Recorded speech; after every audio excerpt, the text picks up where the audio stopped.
کیا آپ وہ بھول گئے ہیں جب بیت المقدس پر یہودیوں اور صہیونیوں کا قبضہ ہوا تو انہوں نے سلطان صلاح الدین ایوبی کی قبر پہ آ کے ٹھڈے مارے تھے اور کہا تھا اٹھ اور ہمارا مقابلہ کر۔ صلاح الدین ایوبی کی زندگی میں تو کوئی ان کے سامنے کھڑا نہ ہو سکا۔ یہ اصل صلاح الدین ایوبی کی قبر کو ٹھڈا نہیں تھا، یہ امت مسلمہ کو جھنجھوڑا گیا تھا، اس کو اٹھایا گیا تھا۔ لیکن ہم نے کہا میاں ہم اتنے سو گئے ہیں، ہم تو سورہ اسرافیل سے ہی جاگیں گے، اس سے قبل تو ہم بیدار نہیں ہوگے۔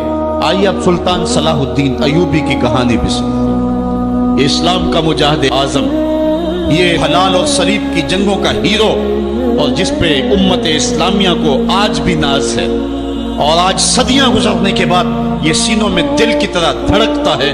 سلطان ایوبی کا نام آج بھی دلوں پہ نقش ہے، اور اس کا نام سن کے مردہ جانوں کے اندر بھی زندگی کی حرارت پیدا ہو جاتی ہے۔ اس کے زمانے میں ریجینالڈ بدبخت ایک انگلستان کے شہزادے نے حاجیوں کے قافلے کو روک لیا اور ان کا سامان لوٹ لیا۔ انہوں نے کہا ہم حج پہ جا رہے ہیں، تو نے ہمارا سامان لوٹ لیا، ہمیں جانے دے۔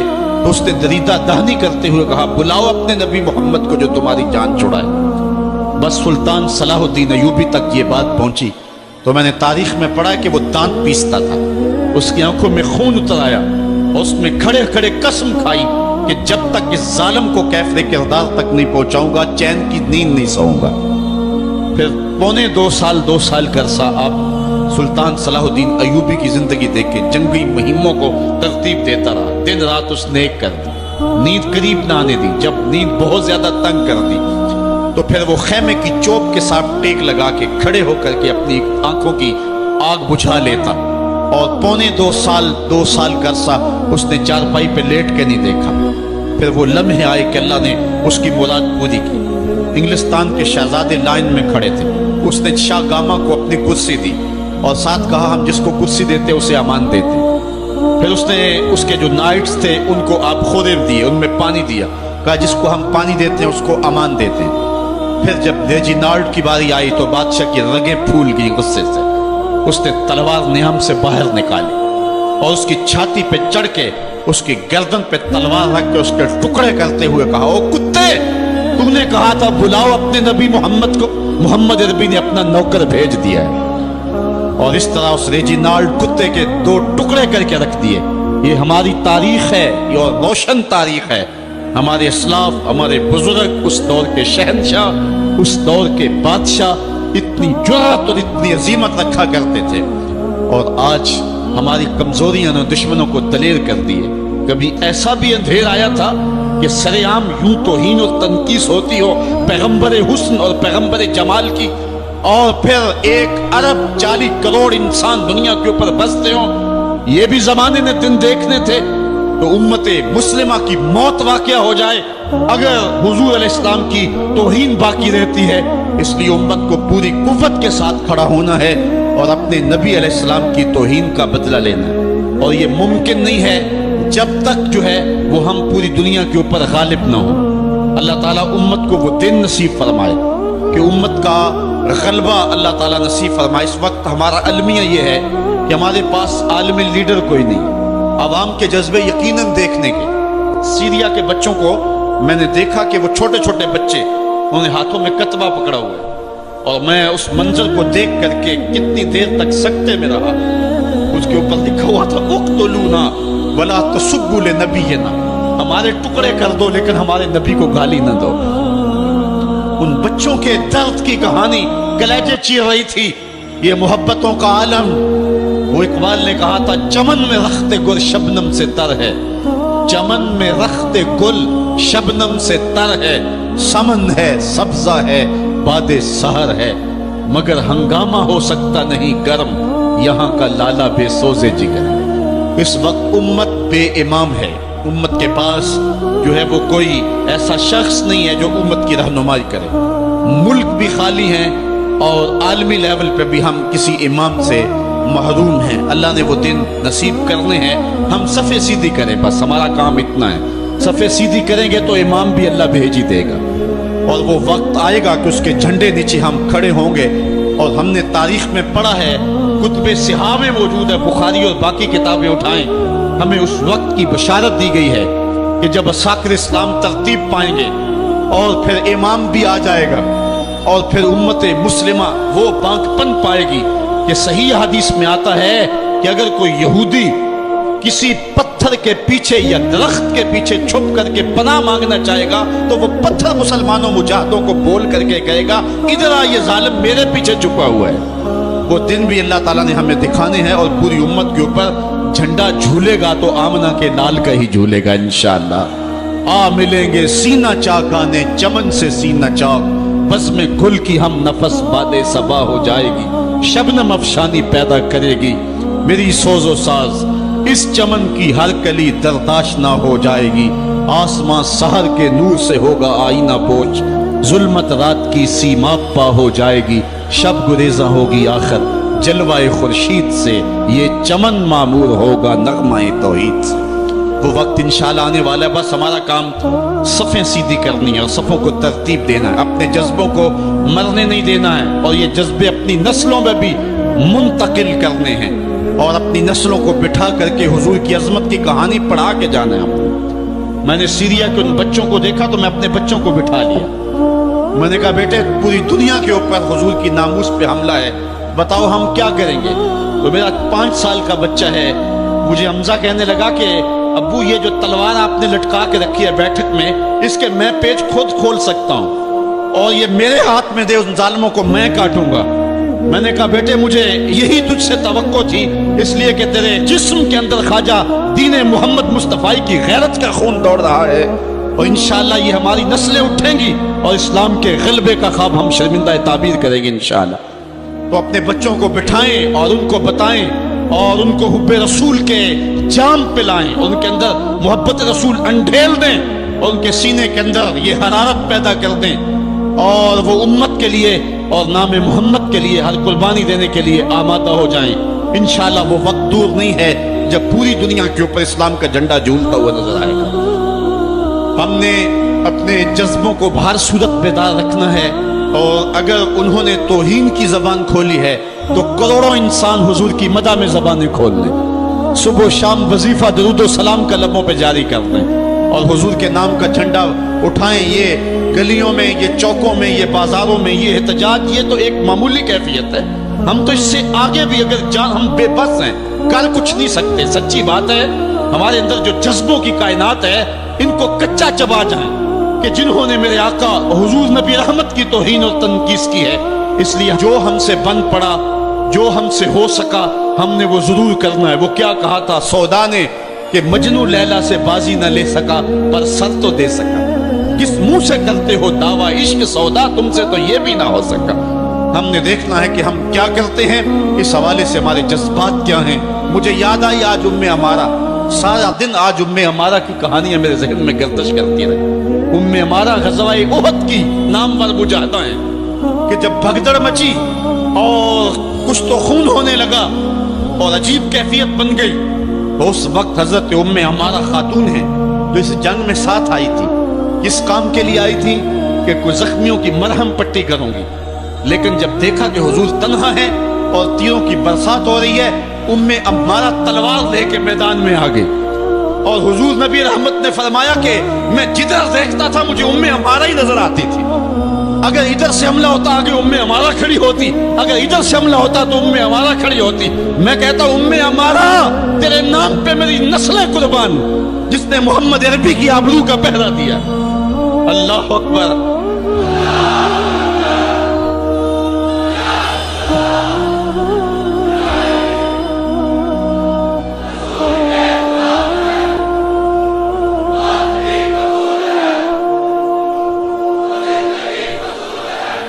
تمہارے جذبے سچے ہیں انشاءاللہ، شاید مغرب کو بھول ہو گئی ہے، یہاں ایک ایک بچہ غازی علم الدین ہے، ایک ایک بچہ عمر چیمہ ہے، یہ سعادت مندیوں کا سفر ہے، یہ مغرب کو بھول ہو گئی ہے، اس نے کس قوم کو چھیڑا ہے؟ ان کی غیرت مری ہوئی نہیں ہے، انہوں نے کچوکے دیے، زخم دیے، امت کو معاشی بحران میں مبتلا کر دیا، روز پیٹرول کے بم ہمارے اوپر گرتے ہیں لیکن ہم کبھی میدان میں نہیں آئے۔ لیکن سارے معاملات کے اندر ہم کمپرومائز کر سکتے ہیں، کمزوری بھی دکھا سکتے ہیں۔ اگر اس عنوان سے ہم کمزوری دکھائیں ہمارا بچتا ہی کچھ نہیں، ہمارا سب کچھ نام محمد ہے۔ ہم نے ہر دور میں تقدیس رسالت کے لیے وقت کی تیز ہواؤں سے بغاوت کی ہے، چھوڑ کے سلسلہ رسم سیاست کا فسوں بس ایک نام محمد سے محبت کی ہے۔ ہم نے عہد غلامی کرنا ہے حضور علیہ السلام کے نام سے، اور انشاءاللہ یہ ہماری سعادت مندی ہے، ورنہ ہم نے وہ زمانہ بھی دیکھا ہے جس زمانے میں کوئی ایسا متنفس نظر نہیں آتا تھا جو حضور کے نام کا جھنڈا اٹھائے۔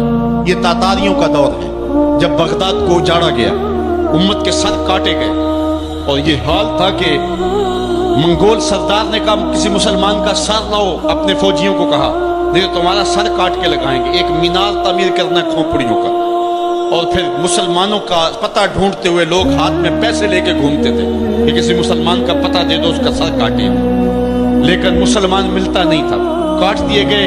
دجلہ 3 دن تک خون بن کے بہتا رہا، یہ ہماری تاریخ ہے بغداد کی۔ اور پھر دجلہ کا بند توڑ دیا گیا، جو لوگ تہ خانوں میں چھپے تھے 1.25 لاکھ لاشیں ہم نے وہاں سے پھر نکالی۔ پھر وہ لمحے آئے کہ کوئی ایسا متنفس نظر نہیں آتا تھا جس کے ہاتھ میں اسلام کا جھنڈا ہو۔ ایک منگول سردار عیسائی ہو گیا، اس نے ایک عیسائی پادری کو بلایا اور کہا کہ اپنے مذہب کی تبلیغ کر تاکہ کچھ لوگ اور بھی ہمارے ہم نوا ہو جائیں۔ اس نے قسم پرسی کے سالم میں کہ اب کوئی شخص نہیں ہے جو اسلام کا نام لیوا ہو، تو اپنے خب سے باطنی کا اظہار کر دیا اور پیغمبر حسن و جمال حضور نبی رحمت کی توہین و تنقیص کا آغاز کیا۔ ابن حجر نے لکھا ہے کہ ایک کتا تھا جو خیمے کی چوب کے ساتھ بندھا ہوا تھا، جب اس نے توہین کا آغاز کیا تو اس نے بھونکنا شروع کر دیا۔ لوگوں نے کہا کہ یہ کتا تیری اس توہین کی وجہ سے بھونک رہا ہے۔ اس نے کہا نہیں ایسی کوئی بات نہیں، یہ کتا نسلی کتا ہے۔ واقعی وہ نسلی تھا، اور میرا ہاتھ کا اشارہ پا کے غیرت میں آ گیا ہے، کوئی ایسی بات نہیں ہے۔ اس نے پھر توہین کا آغاز کر دیا۔ ابن حجر نے لکھا ہے کہ اس کتے نے زنجیر تڑوا کر کے اس پادری کے گلے میں جا کے دانت گاڑ دیے اور چھوڑا تب جب اس کو واصل جہنم کر دیا۔ اس منظر کو دیکھ کے 70,000 اس فوج کے سپاہی اسلام کے دامن میں آ گئے۔ اقبال نے اسی موقع پہ کہا تھا تو نہ مٹ جائے گا ایران کے مٹ جانے سے، نشائے میں کو غرض نہیں پیمانے سے، ہے عیاں یورش تاتار کے افسانے سے، پاسباں کعبے کو مل گئے صنم خانے سے۔ اللہ اپنے نبی کی آبرو کی یوں بھی حفاظت کرنا جانتا ہے۔ کون جانتا تھا کہ عامر چیمہ یہ کام سر انجام دے گا؟ وہ تو ٹیکسٹائل کی ڈگری لینے گیا تھا، لیکن غلامی رسول کی سند لے کے پلٹا۔ میں نے غازی کے جنازے میں شرکت کی ہے، آپ نیٹ پہ جائیں اور وہاں اس کے جنازے کی تصویر دیکھیں، یا کہیں تصویر آپ کو میسر ہو۔ جنازہ لوگوں کی انگلیوں پہ، بھاری تابوت اور اس کے اندر اس کا جسد اطہر، لیکن ہاتھوں پہ نہیں ہے، آپ کو انگلیوں کے پوروں پہ نظر آئے۔ اور ایسے مناظر بھی دیکھنے والوں نے دیکھے کہ رش کی وجہ سے لوگ نیچے سے ہٹ بھی جاتے اور وہ پھر بھی ہواؤں میں تیرتا رہتا۔ آپ جا کے دیکھ لیں، میں کوئی ہوا میں بات نہیں کر رہا، بالکل انگلیوں کے پورے پہ میں خود شامل تھا، اور میری سمجھ میں اس وقت بات نہیں آتی تھی کہ یہ کیا ماجرا ہے، اتنا بھاری صندوق اور انگلیوں کے پوروں پہ۔ پھر ایک دن حضرت سعد بن معاذ کی کہانیاں پڑھ رہا تھا کہ ان کا جنازہ بڑا ہلکا تھا، تو پوچھا گیا تو فرمایا کہ سعد کے جنازے کو صرف انسان ہی جو ہے وہ کندھا نہیں دے رہے، فرشتے بھی کندھا دے رہے ہیں۔ غازی کا جنازہ ایسے ہوا میں تیرتا تھا جس طرح پانی پہ کشتی تیرتی۔ میں نے خود غازی کی قبر کی پائنتی پہ ایک سید زادے کو روتے دیکھا، اور وہ کہہ کیا رہا تھا، ربا میں تینوں یہ نہیں کہندا مینوں عامر چیمہ بنا، میں کہنا تے قدماں دی مٹی ہی بنا دے۔ یہ سعادت مندی کی موت ہے، یہ خوش نصیب لوگوں کی زندگی ہے، اور مسلمان اس کو اعزاز سمجھتا ہے۔ اس پورے حال میں کوئی ایک شخص بھی نہیں ہوگا کہ جس کے دل میں یہ آرزو نہ ہو کہ میں حضور کے نام پہ قربان ہو جاؤں۔ ایک ایک شخص کے سینے کے اندر، میں سمجھتا ہوں میرا ہی سینہ ہے، لیکن نہیں، ہر شخص کا سینہ یہی، اور ہر شخص کے اندر کے جذبات یہ، یار یہ دھڑا کیا ہے زندگی میں حضور کے بغیر؟ سب کچھ حضور ہی ہے، اور ہماری زندگی کا سب سے قیمتی اثاثہ حضور کی ذات ستودہ سے بات ہے۔ آپ کو جمعۃ المبارک کو جو کال دی گئی اس میں بھرپور شامل ہوں، جہاں جہاں سے آئے ہیں وہاں جو جلوس ہو بھرپور شامل ہوں، لوگوں کو ترغیب دیں، اور اس کو جو ہے وہ بہت بڑے سائز کے اندر جلوسوں کو منعقد کرے تاکہ مغرب کو پیغام جائے کہ یہ تھکے ہوئے، ماندے ہوئے، ہارے ہوئے، یہ جو ہے وہ معاشی بحرانوں کے پسے ہوئے لوگ جب بھی اپنے من کا سودا کرتے ہیں تو بازار مصطفیٰ میں ہی کرتے ہیں۔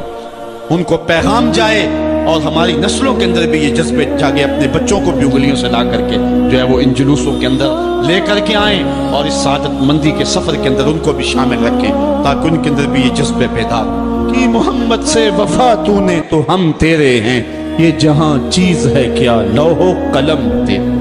ہم تاریخ کے کمزور دور میں بھی دیکھتے ہیں جب سلطنت عثمانیہ کا کمزور خلیفہ سلطان عبد الحمید تمام سفیروں کو بلا کر کے انہیں کہتا ہے کہ مجھے یہ اطلاع ملی ہے کہ تمہارے ملک میں ایک ایسی فلم کی نمائش ہونے والی ہے جس میں پیغمبر رحمت صلی اللہ علیہ وسلم کی توہین اور تنقیص کے پہلو نکلتے ہیں۔ تو انہوں نے کہا کہ ہم اس کا کل جواب دیں گے۔ تو اگلے دن انہوں نے دربار میں حاضر ہو کر کے کہا کہ اس فلم کے لیے ٹکٹیں تقسیم ہو چکی ہیں اور اس کو روکنا ممکن نہیں ہے۔ تو سلطان عبد الحمید اپنے ہاتھ میں تلوار پکڑتا ہے اور پھر اپنی کرسی سے اٹھ کے کھڑا ہو جاتا ہے، کہتا ہے تم کر کے دیکھو، یہ تلوار پھر تمہارا فیصلہ کرے گی۔ اور پھر وہ فلم ریلیز نہیں ہو سکی تھی۔ یہ میں آپ کو اسلام کے طاقتور دور کی کہانی نہیں سنا رہا، سلطنت عثمانیہ کا کمزور ترین خلیفہ یہ سلطان عبد الحمید کی کہانی ہے، یہ ہمارے دور زوال کی کہانی ہے، اور ان میں یہ ہمت نہ ہو سکی۔ اور جو ہمارا ماضی ہے وہ تو اس حوالے سے اتنا شاندار ہے، ہمارے اسلاف، ہمارے بزرگ اور اس دور کے حکمران حضور علیہ السلام کی آبرو کا جس انداز سے پہرا دیتے رہے، اور اہل علم نے جس بانکپن کے ساتھ اس زمانے میں فتوے دیے تھے، ہم بہت کچھ برداشت کرتے آئے ہیں اور بہت معاملات کو ہم جو ہے وہ سہنے کی سخت بھی اپنے اندر پاتے ہیں، لیکن یہ بات ذہن میں رکھیں کہ ہمارے اندر یہ طاقت نہیں ہے کہ ہم حضور کی توہین کو برداشت کر لیں۔ ہمارا سب سے قیمتی اثاثہ اور کائنات کی سب سے بڑی دولت حضور کی آبرو ہے، اس کی جو بھی ہمیں قیمت دینا پڑی ہم ہر صورت کے اندر وہ قیمت ادا کر کے ناموس رسالت کا پہرا دیں گے انشاءاللہ۔ اور دنیا نے دیکھ لیا ہے ہم اتنے کمزور نہیں ہیں، شاید انہوں نے حکمرانوں کے چہروں سے عوام کے چہروں کو دیکھنے کی کوشش کی تھی، لیکن ایسا نہیں ہے۔ جن کے مفادات مغرب سے وابستہ ہیں اور جن کے پیسے مغرب کے بینکوں میں ہیں اور جن کی عیاشیوں پر مشتمل ویڈیو ان کے پاس موجود ہیں، وہ تو بزدل کوئی بات کرنے کی ہمت نہیں رکھتے، اور جنہوں نے اپنی زندگی کا سودا ہی بازار محمد میں کیا ہے تو پھر انہیں کوئی ڈر اور کوئی باک اور کوئی خوف نہیں ہے، اور وہ حضور کے نام پہ سب کچھ لٹانے کے لیے ہمیشہ آمادہ رہتے ہیں، کوئی ان کے ساتھ چلے یا نہ چلے۔ لاہور کے اندر پرسوں درس قرآن کے بعد میں ایک دوسری جگہ درس قرآن پہ جا رہا تھا، تو میں نے ایک تنگ گلی میں دیکھا کہ ایک بوڑھا شخص تھا جس کی عمر کوئی 80 سال کے قریب ہوگی، اس کا حلیہ بھی نہیں بتا رہا تھا کہ وہ کوئی مذہبی شخص ہے، اس کی وضاحت بھی ایسی تھی اور اس کا لباس بھی کچھ ایسا تھا، لیکن اپنے 10 یا 12 سال کے پوتے کو اس نے بٹھایا تھا موٹر سائیکل پہ اور پیچھے خود بیٹھا ہوا تھا اور ہاتھ میں پلے کارڈ اٹھایا ہوا تھا، اس اوپر لکھا تھا کالی کملی والے تم پہ لاکھوں سلام، اور وہ گلیوں میں گھومتا تھا اور اس کی آنکھوں میں جو آنسو اور چمک تھی وہ بتا رہی تھی اور مغرب کو پیغام دے رہی تھی کہ ہم گناہگار ضرور ہو سکتے ہیں، محمد عربی کی چوکھٹ کے غدار نہیں ہو سکتے۔ ہمارا سب سے قیمتی اثاثہ حضور علیہ السلام کی آبرو پہ قربانی دینا ہے، اور یہ ہماری زندگی کی سعادت مندی ہے۔ امام مالک نے کہا تھا کہ 2 ہی چیزیں ہیں دنیا کے اوپر، یا عاشقان رسول زندہ رہیں یا گستاخان رسول زندہ رہیں، دونوں ایک ساتھ زندہ نہیں رہ سکتے ہیں، اور اب وہ وقت آ گیا ہے کہ ہم پوری قوت کے ساتھ کھڑے ہو کر کے اس بات کا اعلان کریں اور پوری امت سیسا پلائی ہوئی دیوار بن جائے اور امت کا ایک ایک بچہ غازی علم الدین شہید بن جائے، غازی عامر چیمہ بن جائے، مغرب کی وادیاں بھی گونج اٹھے اور مشرق کے دیواروں در بھی گونج اٹھے، اور جدھر ہی کان لگائیں میرے محمد عربی کے قصیدے ہی سنائی دیں۔ کائنات کا ایک ایک گوشہ حضور کے نام پہ قربان کرنے کا ہم عزم کریں، اور پھر اس کی جو بھی قیمت ادا کرنی پڑے ہمارے لیے جو ہے وہ بالکل ادنا قیمت ہے۔ میرے امام نے کہا تھا، آج بھی بریلی کی گلیوں سے صدا آتی ہے، کروں تیرے نام پہ جاں فدا، نہ ایک جاں دو جہاں فدا، دو جہاں سے بھی نہیں جی بھرا، کیا کروں کروڑوں جہاں نہیں۔ کہتے ہیں حضور میں آپ کے نام پہ جان وار دوں، پھر کہا ایک جان کیا میں سارا جہان وار دوں، اور پھر کہتے ہیں حضور دو جہان وار کر کے بھی دل نہیں بھرا ہے، آپ کی چوکھٹ اتنی اونچی ہے کروڑوں جہان بھی ہوتے تو آپ کے نام پہ نچھاور کر دیے جاتے۔ تو حضور علیہ السلام کی آبرو، حضور علیہ السلام کی عزت اور حضور کی ناموس کا پہرا، یہ اہل ایمان کی زندگی ہے، اور ان کی زندگی کا ترہ ہے، اور ان کی زندگی کا شیوا اور دستور ہے۔ کتاب رحمت کا مضمون دیکھیے، آج آپ کو کئی لوگ بزدلی کی تبلیغ کرتے دکھائی دیں گے، مختلف چینلوں پہ بیٹھے ہوئے کمزور باتیں کرنے والے بھی آپ کو دکھائی دیں گے، کسی کی بات پہ کان نہ دھریں۔ آئیے دیکھیے قرآن کیا کہتا ہے، ان الذین یؤذون اللہ ورسولہ لعنہم اللہ فی الدنیا والآخرہ۔ وہ لوگ جو اللہ اس کے رسول کو اذیت دیتے ہیں ان پر دنیا میں بھی لعنت ہے اور آخرت میں بھی لعنت۔ وَأَعَدَّ لَهُمْ عَذَابًا مُهِينًا، اللہ تعالیٰ فرماتا ہے ان کے لیے اللہ نے دردناک رسوا کر دینے والا عذاب تیار کر رکھا ہے۔ اور آگے چل کے اسی سورہ احزاب میں فرمایا ملعونین، وہ لوگ لعنتی ہیں، یہ قرآن ہے، ملعونین، اللہ کہہ رہا ہے یہ بدبخت لوگ پھٹکارے ہوئے ہیں، اینما سوکفوا اخذوا وقتلوا تقتیلا، جہاں بھی پکڑے جائیں ان کو گن گن کے قتل کر دو۔ ابن خطل نامی ایک بدبخت تھا جو حضور کی توہین کیا کرتا تھا۔ آقا کریم علیہ السلام جب مکے سے ہجرت کر کے مدینہ تشریف لائے، مدینے سے پھر دوبارہ مکے میں جب حضور جلوہ فراز ہوئے اور فتح مکہ کا روشن واقعہ ہمارے سامنے ہے، تاریخ آپ پڑھیں، اس وقت حضور علیہ السلام نے حکم دے دیا تھا کہ جو معافی مانگے اسے معاف کر دو، جو دروازے بند کر لے اسے معاف کر دو، جو امن مانگے اسے امان دے دو، جو ہتھیار پھینک دے اسے امن دے دو، جو معذرت کرے اس کی معذرت قبول کر لو۔ لیکن کچھ بدبخت گستاخان رسول کے بارے میں فرمایا یہ جہاں بھی ملے ان کے ٹکڑے کر دو۔ ان میں سے ایک بدبخت ابن خطل تھا، اس کی دو لونڈیاں تھیں، یہ دونوں گا گا کے تنقیس کرتی تھی حضور کی، اور یہ شعر لکھتا تھا۔ ابن خطل جب حضور علیہ السلام کے لشکر کو مکے میں آتا ہوا دیکھتا ہے تو اپنی جان بچانے کے لیے کعبے کے پردے کے اندر چھپ گیا۔ اہل ایمان جب طواف کر رہے تھے تو کعبے کے پردے کے اندر چھپی ہوئی کچھ چیز دیکھی، انہوں نے ٹٹولا دیکھا تو ابن خطل تھا، پناہ تو اس نے کعبۃ اللہ کی دیوار اور پردے کے درمیان لی، لیکن حضور نے تو کہا تھا جو ابو سفیان کے گھر میں چلا جائے اسے بھی امن دے دو۔ حرم تو امن کا مرکز ہے ہی ہے، جو ابو سفیان کے گھر چلا جائے اسے بھی امن دے دو۔ اور یہ کعبہ کی دیوار کے ساتھ چمٹا ہوا تھا اور کعبے کے پردے کے اندر چھپا ہوا تھا۔ صحابہ نے عرض کی حضور ابن خطل یہاں چھپا ہوا ہے، فرمایا اس کو یہیں سے نکال کے قتل کر دو۔ چاہے زمزم اور مقام ابراہیم کے درمیان جو جگہ ہے یہاں ابن خطل کو قتل کر دیا گیا۔ اس ناپاک کے گندے خون سے حرم کی زمین کو پاک رکھا جاتا اور اس کو حرم سے باہر نکال کر کے قتل کر دیا جاتا۔ یہی قتل کرنے کا حکم دیا، کیوں؟ زمانے کو بتلانا مقصود تھا کہ حضور کا گستاخ چند سانسیں بھی زندہ رہنے کا حق نہیں رکھتا ہے، اس کو وہیں قتل کر دو۔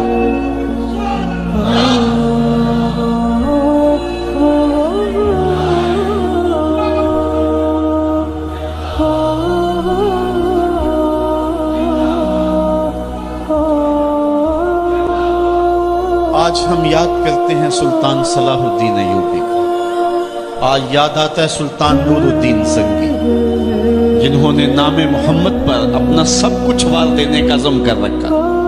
دنیا پہ کتنے حکمران آئے ہیں، آج دنیا ان کا نام بھی نہیں جانتی، لیکن کیا وجہ ہے کہ سلطان ایوبی کا نام لبوں پر آئے ادب سے پلکیں جھک جاتی، عقیدت اور احترام کے جذبات سینے میں پیدا ہوتے۔ کیوں؟ اس لیے کہ حضور علیہ السلام کے نام پر اس نے وفا کی ہے، اور یہ رب کا وعدہ ہے کہ جو میرے رسول سے وفا کرے گا پھر اس کو میں مرنے نہیں دوں گا۔ اقبال نے اپنا سارا فلسفہ شعر میں نچوڑا ہے کہ محمد سے وفا تو نے تو ہم تیرے ہیں، یہ جہاں چیز ہے کیا لوح و قلم تیرے ہیں۔ تو حضور کے نام پہ جن لوگوں نے وفا کی ہے رب نے پھر انہیں مرنے نہیں دیا۔ آج بھی سلطان صلاح الدین ایوبی کی قبر بھی زندہ ہے، آج نور الدین زنگی کی قبر بھی زندہ ہے۔ اچھا یہ بات میں بتاؤں کہ حضور علیہ السلام کے گستاخوں کے ساتھ نپٹنا یہ ہر شخص کے بس کا روگ بھی نہیں ہے، یہ ڈیوٹی بھی رب کی طرف سے ہوتی ہے، اور رسول اللہ جس کو پسند کریں اس کی ہی یہ ڈیوٹی لگاتے ہیں، ورنہ کس کے سینے میں یہ آرزو نہیں مچلتی؟ جب راجپال نے توہین کی تھی تو کون نہیں چاہتا تھا کہ اس کی گردن کاٹوں، لیکن سعادت مندی نصیب ہوئی تو غازی علم الدین شہید کو نصیب ہوئی۔ علامہ اقبال علیہ رحمہ نے کہا تھا جنازے میں کیسی گلائیں کرتے رہ گئے، ترکھانہ دا منڈا نمبر رہ گیا۔ حضرت پیر جماعت علی شاہ رحمۃ اللہ تعالی علیہ نے کہا تھا غازی علم الدین کے جنازے پہ گردن جھکائے چل رہے تھے، آنکھوں میں آنسو تھے، 6 لاکھ لوگ حضرت غازی علم الدین کے جنازے میں شامل ہوئے تھے۔ سید دیدار علی شاہ صاحب جب جنازہ پڑھانے کے لیے کھڑے ہوئے تو غش کھا کے گر پڑے، بعد میں جب اٹھے اور جنازہ پڑھایا تو کسی نے کہا حضرت آپ نے بڑے بڑے جنازے پڑھائے ہیں، کبھی یہ کیفیت آپ کی ہوئی نہیں ہے۔ فرمایا جنازے بڑے پڑھائے ہیں لیکن کبھی حضور کا دیدار نہیں ہوا ہے۔ آج پہلی بار یہ موقع ملا، ادھر جنازہ پڑھانے لگا، ادھر آمنہ کا لال بھی سامنے تھا۔ حضرت پیر امیر ملت علیہ رحمہ گردن جھکائے چل رہے تھے تو آپ نے کہا لوگوں میں نے بڑے بڑے بادشاہوں کی کہانیاں پڑھی ہیں، میرے دل میں کبھی یہ مانگ نہیں جاگی کہ فلاں بادشاہ میں ہوتا۔ جو فقیر ہوتا ہے وہ خود ہی شہنشاہ ہوتا ہے، اس لیے اس کے دل میں یہ آرزو کیوں پیدا ہو کہ وہ بادشاہ ہو، وہ خود ہی شہنشاہ ہوتا ہے۔ کہتے ہیں میں نے بڑے بڑے پہلوانوں کے تذکرے سنے ہیں، میرے دل میں یہ مانگ بھی نہیں جاگی کہ فلاں پہلوان میں ہوتا۔ اور پھر فرمانے لگے لوگوں میں نے بڑے بڑے ولیوں کے تذکرے سنے، میں نے کبھی یہ آرزو بھی سینے میں نہیں پائی کہ فلاں ولی میں ہوتا۔ لیکن آج غازی علم الدین کا جنازہ لوگوں کے کندھوں پہ جا رہا ہے، میرے دل میں آج یہ انگڑائیاں جذبات لے رہے ہیں، کاش آج اس چارپائی پہ جماعت علی شاہ ہوتا۔ یہ آرزو، یہ تمنا، یہ خواہش میرے دل میں انگڑائیاں لے رہی۔ یہ سعادت مندیاں ہیں، یہ خوش نصیب لوگوں کا مقصوم ہے، اور یہ مقدر والے لوگوں کو سعادت مندی نصیب ہوتی ہے۔ یہ یہودی یہ شروع سے پیغمبر حسن و جمال حضور علیہ السلام کی توہین و تنقیص کو شعار زندگی رکھتے ہیں۔ تو ایک زمانے میں انہوں نے سازش کی اور آقا کریم کے روضہ اطہر سے حضور کے جسد اطہر کو چرانے کی سازش کی، اور جس کی حفاظت میرا رب کرے کون اس محبوب کا بال بھی کا کر سکتا ہے۔ یہ جو کچھ ہو رہا ہے یہ ہمارا امتحان ہے، ورنہ جس کے سر پہ وارا فانا لاکا ذکر کا تاج میرے رب نے رکھا ہے، بھلا اس کی شان کو کوئی گھٹا سکتا ہے؟ جدا ذکر خدا بلند کرے کیڑا جمعہ اس نو بند کرے، اس ذکر دا حافظ آپ خدا پڑھو لا الہ، خود اللہ حفاظت کرنے والا ہے ذکر کی۔ یہ تاج رب نے محبوب کے سر پہ رکھا ہوا ہے، اس لیے چاند کی طرف منہ کر کے تھوکنے سے چاند کی نوری کرنوں کو میلا نہیں کیا جا سکتا۔ تھوکنے والے کا اپنا منہ گندا ہوگا، لیکن چاند کل بھی روشن تھا، چاند آج بھی روشن رہے گا۔ مدینے والے چاند کی عظمتوں کو کوئی گہنا سکتا ہی نہیں ہے، کیونکہ جس کے سر پہ بڑا فانا لکا ذکر کی چادر میرے رب نے تان دی ہے، اس کی عظمتوں کو کوئی گھٹا سکتا ہی نہیں ہے۔ یہ امتحان ہمارا ہے، یہ آزمائش ہماری ہے۔ اللہ اکبر۔ تو میں نے کہا کہ یہ سعادت مند لوگوں کا مقصوم ہوتا ہے۔ تو زمانے میں کچھ بد نصیب یہودیوں نے یہ سازش کی کہ حضور کے جسد اطہر کو روضہ انور سے نکال لیا جائے، اور پھر باقاعدہ انہوں نے 2 اشخاص کو وظائف پڑھا کر کے، داڑیاں رکھوا کر کے، جبہ و دستار پہنا کر کے مدینے میں بھیجا، صوفیاء کے، نیکوکاروں کے، علماء کے، زاہدین کے روپ میں، اور انہوں نے وہاں ایک جگہ کرائے پہ لے لی اور اپنی کارروائی کا آغاز کر دیا۔ وہ اپنے کمرے کے اندر سرنگ کھودتے اور روزانہ مٹی نکالتے، اور رات کے اندھیرے میں بقی کے قبرستان میں قبروں کے اوپر مٹی ڈال کے آ جاتے، اور سارا دن تسبیح لیے اللہ اللہ کرتے رہتے۔ لوگ کہتے کہ یہ تو بڑے صالح لوگ ہیں، اور پھر لوگوں کو خیرات بھی کرتے، لیکن کارروائیاں اور انداز یہ تھا، لباس خضر میں رہزنی کر رہے تھے اور یہ ڈاکو اور یہ راہزن لٹیرے ایک بہت خطرناک مہم پہ آئے ہوئے تھے۔ جب وہ بالکل قریب پہنچ گئے، اور ایک روایت میں آتا ہے کہ حضرت عمر کے پاؤں کا انگوٹھا بھی ننگا ہو گیا، حضور علیہ السلام سلطان نور الدین زنگی کو خواب میں ملے اور ان کی شکلیں دکھائی کہ یہ دو موذی مجھ کو تکلیف دے رہے ہیں۔ تو سلطان فوراً اٹھا اور کہا مدینے میں کوئی غیر معمولی واقعہ ظہور پذیر ہوا ہے، اور اس نے جلدی سے کچھ سواروں کو اپنے ساتھ لیا اور کچھ خزانہ ساتھ لیا، اور فوجوں کو حکم دیا کہ وہ تیار ہو کر کے جلدی میرے پیچھے آئیں۔ مدینے میں پہنچ کر کے اس نے دعوت عام کر دی اور لوگوں کو کہا کہ آؤ میرے دسترخوان نعمت سے کھاؤ، اور لوگوں کو خیرات کرنے لگا۔ سارا مدینہ اس کے پاس آیا، لیکن جو شکلیں اس نے دیکھی تھی اس کو وہ نظر نہ آئی۔ وہ بار بار پوچھتا تھا کوئی رہ تو نہیں گیا؟ لوگوں نے کہا کہ نہیں، سارے جو ہیں وہ آپ سے خیرات لے گئے ہیں۔ ہاں، دو شخص ایسے ہیں کہ جو بہت بڑے سخی ہیں، ان کو تو ضرورت ہی نہیں آپ کی دہلیز پہ آنے کی۔ بادشاہ نے کہا مجھے دکھاؤ وہ کون ہے۔ بادشاہ کو شک گزرا یہ وہی تھے۔ جب سامنے آئے تو بادشاہ نے فوراً پہچان لیا۔